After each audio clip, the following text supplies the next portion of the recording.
Ang Ginoo dili gyud biya ug dili niya biyaan ang iyang katawhan, dili niya pasagdan. Sa atong unang pagbasa, gisaysayan ta nga before si Elias gikuha sa Ginoo, iyaw nang gidihugan ang duha ka hari, ug sa mao na gibasa nato gahapon nya karon ang propeta nga puli kaniya nga mao si Eliseo.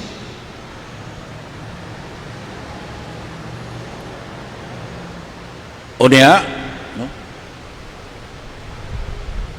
Mao nang sa atong salmo gipahinmunduman kita nga lagi ang samtang kita di gyud biyaan sa Ginoo, ang Ginoo sa gyud mao'y atong kabilin. Mao ni ang makita nato diha sa kinabuhi ni San Antonio. Bata pa kayo siya sa panahon sa Pangidaron nga 15 anyos, si Fernando Martin, kay mao man iyangan. Nakamat mo na nga ang Ginoo mo yang kabilin. Mao nga nisud siya pagpasakop sa Congregation of St. Augustine at the age of 15 aron magtuon bahin sa mga pagtulunan sa Ginoo andam sa pagkapari.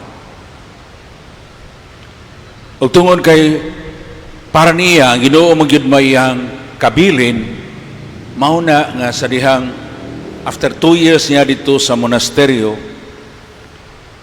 iyang giingnan ng iyang mamagpapa nga niduaw kaniya, kay every week moduaw man sila. Giingnan niya nga, ma, pa, appreciate kay ko nga inyo kong gimahal, mong inyo di kong duawon. Pero hinaot makasabot mo na kinahanglan mo dedicate ko sa akong panahon sa akong pagtuon sa teolohiya o pagtulunan bahin sa Ginoo. Nya nang utanang yang mamagpapa, ngano di ay nakadisturbo ba nimo nga among pagduaw?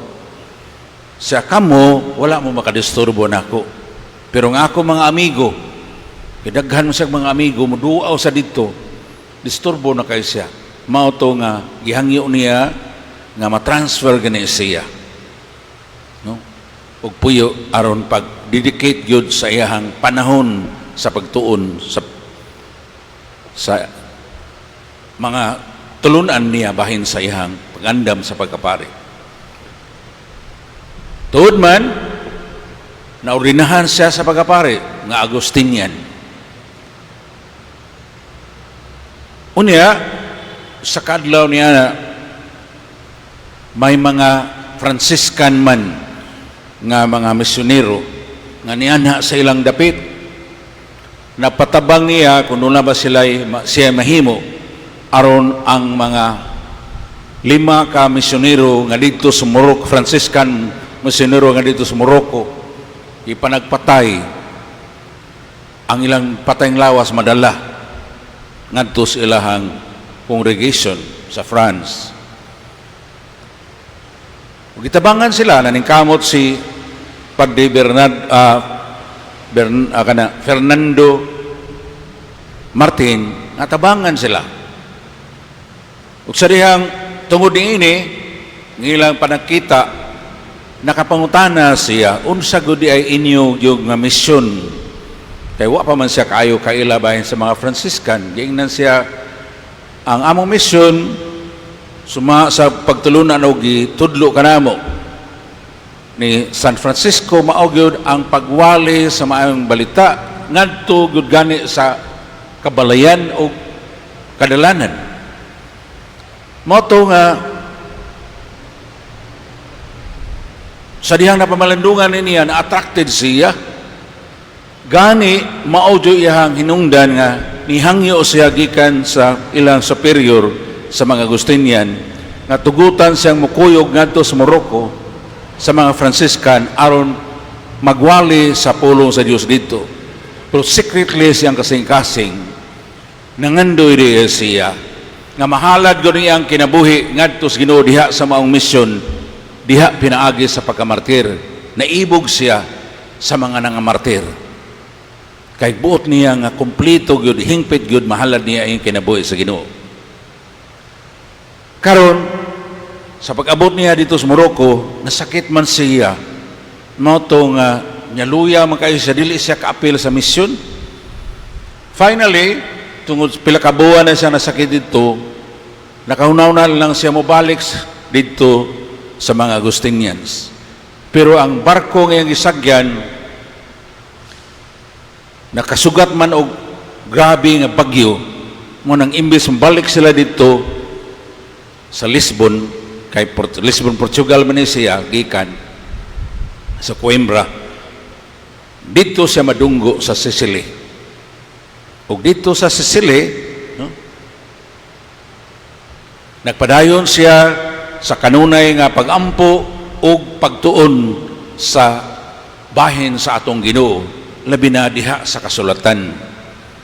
Dito siya mulaw pag-ayo siyang spiritual life, pinagi sa pagkat-on yun niya pagmahal sa pulong sa Dios. Unya, moto nga sa dihang naarang-arang na siya, kay aning panahon na Francisca naman siya, na ay ordination, 12 ka ordinahan sa pagkapari, o mga sagol, mga Dominicans o Franciscans. Wala may nakaandam kinsa mahimo nga preacher nga karon gihangyo man siya, mao tong nibalibad unta siya, pero giingnan mo siya nga paambit lagod bisag gamay lang, simple lang, imong kinabuhi isip Kristohanon, labi na pangayo sa lamdag sa Holy Spirit. In few minutes time sa iyang pagsugot, nangayo gud siya diha nagmisa, nangayo gud siya kung saran sa Espiritu Santo, tuod man diha siyang pagwali, labi na sa kamainiton sa iyang gugma sa Ginoo, natandog ang tanan.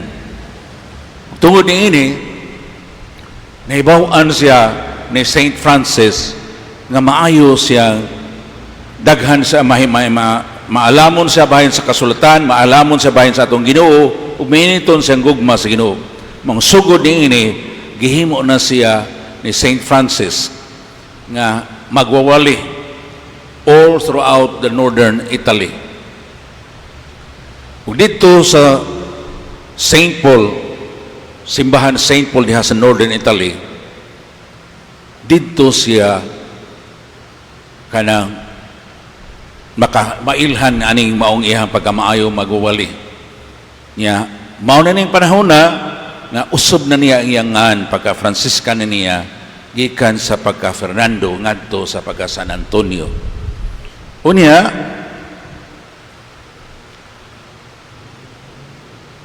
karon sa mga pagwali dito, no, daghan kaayong nga convert, pero usa ka higayon ni ana, no, kadtong iyang libro, iyang nga Book of Psalms, din na dito give take note niya siya kay kanang Psalms prayer man gyud na, di ba? Ang salmo pag-ampo man ni, mabitaw nga inikanta na to, ayuhon nyo na to pagkanta, kung dili man maayo pagkakanta, kinahanglan ato gyud nang isulti na lang aron dili ta ma-distract, kay pag-ampo gina ang salmo. Okay? Pag-ampo na sinuwat, kadaghanan na sinuwat ni Hari David sa moments sa iyang intimacy sa Ginoo. Mao na si Saint Anthony Sad, diha sa iyang Book of Psalms, naa sa iyang mga notes dito, kay gamit man niya kanunay niya sa pag-ampo, gamit man kanunay sa iyang pag-abli siyang kasing-kasing sa iyang tibok pagkatao ngadto sa Ginoo. Unya, ana mang mga panahon na ay mga insights, na ay lamdag ihata sa Ginoo, iyang i-take note dito. Usa ka adlaw niya na nawala man na. Kay gikawat di ay sa usa sa mga novices. Nya kini maong novice ra ba ni gawas sa konbento, gidato niyang maong Book of Psalms ni Saint Anthony. Mo tong ingon Saint Anthony, pasalamat kay ko nimo Ginoo sa mga lamdag nga imong gihatag kanako.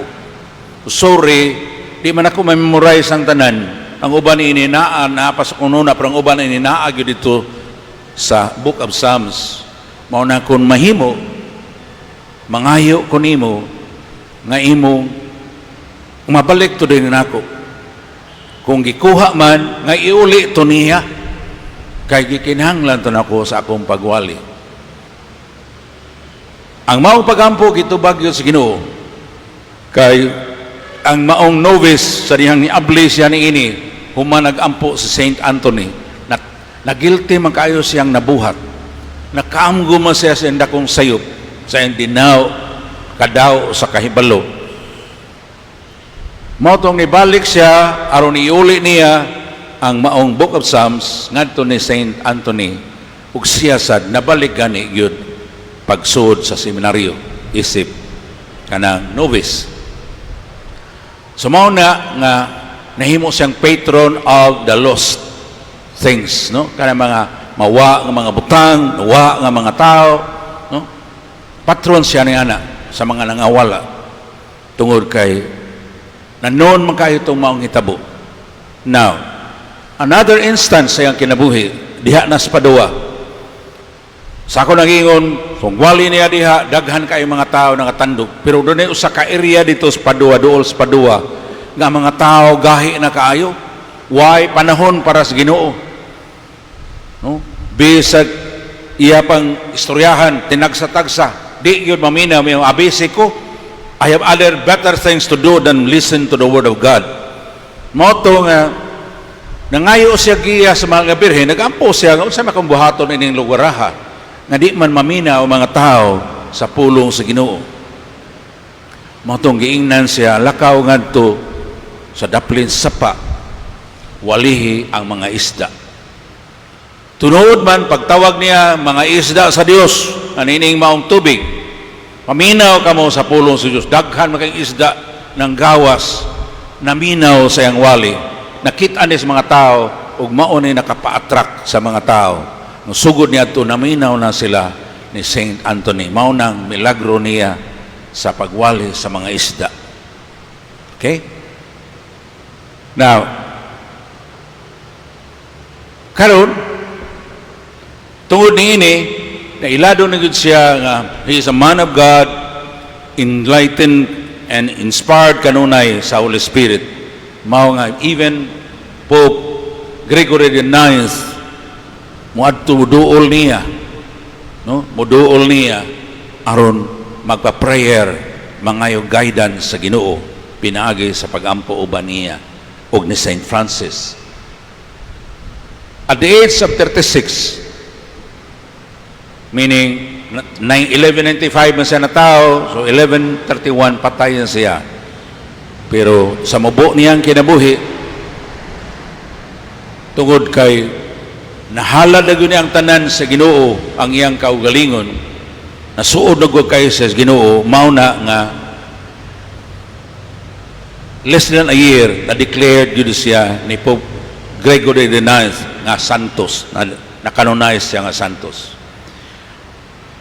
Tungod sa mga milagro ng hitabo, sa pagtawag sa iyangan o pag-adto nga to sa iyang lubnganan, kay naa may muduam sila sa lubnganan niya. So mauna nga karon, no, usas mga nahitabo ni Saint Francis na Saint Anthony, mauna nga kita tingali mo kugos siya bata niya na ay libro. Kanang libro ang balaan ng kasulatan kay mahal gyud kay niya, kanunay niyang gimahal, gibasa, gipamalandungan, giampuan ang pulong sa Dios. Unya usa ka higayon niya na giimbitar man siya amigo nga moduaw ngadto niya. Kining pagduaw niya dito, nakit-an man siya nga nagkugos siya bata og nagdaag libro. Kinsa maning bata nga iyang gikugos? Ang bata nga si Jesus. Kay iya hamang gimahal ang pulong sa Dios nga nahimong may lawas. Mao nang usas mga images niya.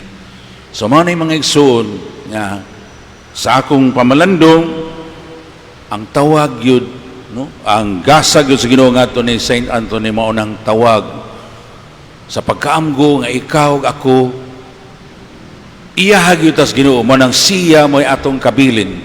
Unya diha sa atong pagkaiya sa Ginoo naa siya tawag sa tagsa-tagsa nato.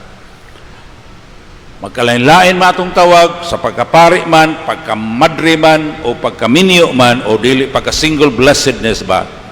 Pero ang lintunganay ini, maugyod ang pagmahal, pag-amping o pagsunod sa ihang pulong.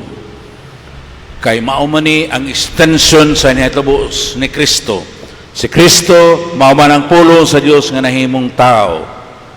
Dinhi nato, kanang maong reality, no? Mapadayon kung makatunta sama sa ni San Antonio pagmahal sa pulong sa Dios nya halad sa tong gugilingon sama sa mahal nga birhen kay si San Antonio sad devoted makay sa mahal nga birhen makahalad tas tong gugilingon sama sa mahal nga birhen sa pagyon ni ako sulugoon sa Ginoo matuman dinhi kanako sumala sa imong pulong then ang pulong sa Dios mahimong atong kinabuhi. Therefore, in a way, ang pulong sa Dios mahimong may lawas dinhi kanato. Amen.